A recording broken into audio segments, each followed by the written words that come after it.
Après avoir créé notre dossier, nous allons maintenant procéder à l'importation des écritures. Donc nous allons aller chercher notre dossier, on va ouvrir et on va déterminer l'exercice à l'intérieur duquel on veut importer les écritures.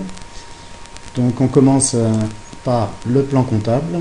Il suffit d'aller chercher la source, plan comptable, de la charger et d'affecter en tête de chaque colonne les libellés des zones concernées. Donc là on procède à l'import. Notre plan comptable a été importé. Deuxième étape, on va importer la balance N-1. On va aller chercher le fichier source. On lui affecte les entêtes de colonnes adéquates. Donc le solde débit N-2 et le solde crédit N-2. Et nous lançons l'importation. Forcément, il faut qu'il y ait équilibre débit-crédit.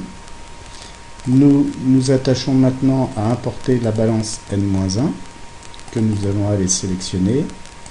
Nous y affectons les entêtes de colonne et une fois que les entêtes ont été déterminées, il suffit de lancer l'importation. Toujours dans le même esprit, il faut que les débits soient égaux au crédit.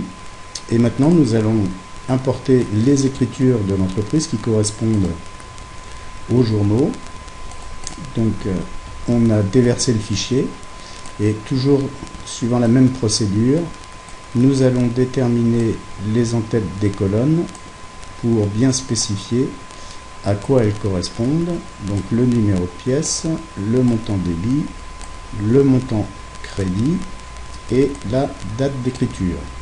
Alors on a la possibilité de remettre à zéro l'historique ou de ne pas le remettre à zéro pour empiler des écritures complémentaires. Au cas d'espèce, on le remet à zéro. On va décider d'importer et vous allez voir ici l'import des écritures défiler. Et c'est pour 20 000 écritures très rapide. Puisqu'en fait, là, nous en sommes déjà à 10 000, 12 000, 13 000. Et nous approchons des 20 000 écritures incorporées. Une fois qu'elles ont été incorporées, il va y avoir une remise à jour de la balance qui clôturera nos opérations en fait d'importation. Sachant que derrière, nous aurons la possibilité de mettre à jour sur demande notre dossier de travail et surtout au niveau des feuilles spécifiques que nous déciderions de faire mettre à jour. Alors une petite parenthèse, au cas d'espèce dans Revor, seul l'utilisateur peut demander une mise à jour des feuilles. Elle ne se fait pas automatiquement, tout simplement pour préserver un historique qui peut être déjà intégré dans les feuilles concernées.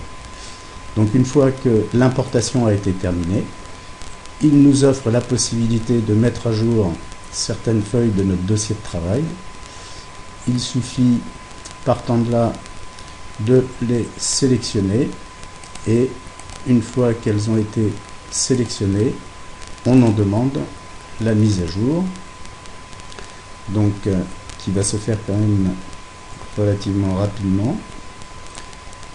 Donc là on a demandé au cas d'espèce les états de synthèse, une mise à jour du compte de résultat et du détail des postes et une mise à jour du bilan avec une mise à jour du détail des postes. Une fois que cette opération est terminée, on peut sortir, voilà, l'actualisation des documents est terminée, on peut sortir de l'import des écritures et là, à souhait, on ouvre notre dossier suivant les exercices qui ont été sélectionnés.